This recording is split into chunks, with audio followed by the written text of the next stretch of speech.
सोचिए क्या होता यदि कोरोना नाम का कोई स्पोर्ट रहा होता। क्या होता यदि कोरोना किसी मिठाई का नाम रहा होता। यदि कोरोना आपके फ्रेंड्स, आपकी वाइफ, आपके हस्बैंड या आपके किसी रिलेटिव का नाम रहा होता तो शायद आप बेझिझक इस वर्ड का इस्तेमाल कर रहे होते। कोरोना का नाम लेने से कोरोना हो नहीं जाता है किसी को, और गो कोरोना गो कहने से कोरोना भाग नहीं जाता है। मगर इस एक वर्ड कोरोना ने हमारे दिलो दिमाग में इस तरीके से डर बैठा दिया है कि आगे आने वाले कई सालों में यह हमारे हिस्ट्री का एक बहुत बड़ा हिस्सा होने जा रहा है। My name is Alok Joshi and I welcome you to my channel Words and Life.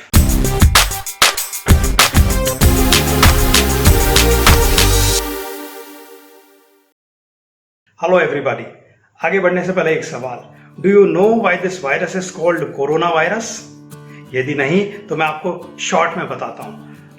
Friends, when the scientists see this virus through the microscope, they can see the crown-like structure on the surface of this virus, and that is why they have given this the name as coronavirus.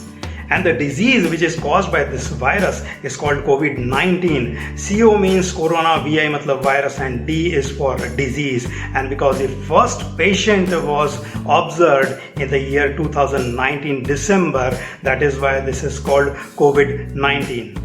तो चलिए आगे बढ़ते हैं। वैसे भी कोविड-19 के scientific aspect पे बात करना ये हमारा टॉपिक नहीं है। दोस्तों, आपको याद है दिसंबर, इवन नवंबर या इवन जनवरी 2020 में भी जब तक कोरोना वायरस का हमारे यहाँ पर बहुत ज़्यादा इन्फेक्शन नहीं फैला था, we were hardly bothering about this disease. हम देखा करते थे किस तरह से चाइना में, किस तरह से जर्मनी में, किस तरह से इटली में इस डिजीज़ ने अपना भयानक रूप दिखाया था। लेकिन जैसे ही मार्च आया, मार्च में केसेस बढ़ना चालू हुए, कोरोना के काफ़ी केसेस इंडिया में देखने में आए, उस समय एक चीज़ सबसे ज़्यादा प्रिडोमिनेंटली हुई, that is the marketing of this word corona virus और कोविड-19। सारे न्यूज़ चैनल्स, सारे न्यूज़पेपर्स और दूसरी सारी मीडिया सिर्फ एक ही वर्ड से भरी हुई थी, that was corona, corona and corona या फिर कोविड-19। फ्रेंड्स, इस बीच में इस वर्ड कोरोना वायरस का इतना ज़्यादा रिपीटिशन हुआ, इस रिपीटिशन ने हम सभी को कन्विंस कर दिया कि एक ना एक दिन हम में से सारे के सारे या मैक्सिमम लोग इस कोरोना वायरस की चपेट में आने वाले हैं।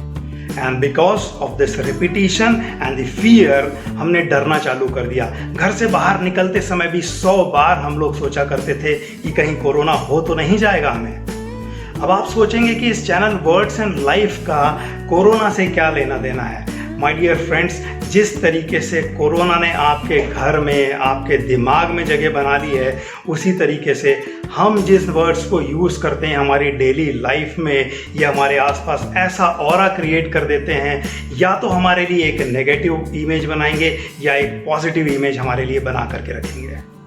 चलिए आपको दो छोटे से एग्जाम्पल से मैं समझाता हूँ इस बात को।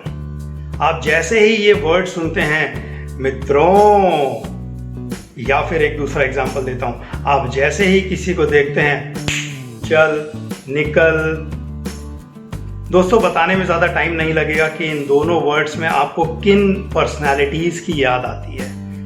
जी हाँ, आपने बिल्कुल सही पहचाना और आपने बिल्कुल सही जान लिया आपको किन की याद आती है। ठीक इसी तरह से हम सब की लाइफ में हम जो वर्ड्स यूज़ करते हैं, हमारे डेली रूटीन में जो हम लोग वर्ड्स यूज़ करते हैं दोस्तों, वो हमारी कहीं ना कहीं सोसाइटी में हमारी पहचान बना देता है और हम इन्हीं वर्ड्स के थ्रू जाने जाते हैं। हमारी सारी की सारी इमेज हमारे इन्हीं वर्ड्स के आसपास घूमती हुई नज़र आती है। इसीलिए आप जिस तरह की इमेज बनाना चाहते हैं सोसाइटी में अपनी, आप उन्हीं तरह के वर्ड्स को यूज़ करिए।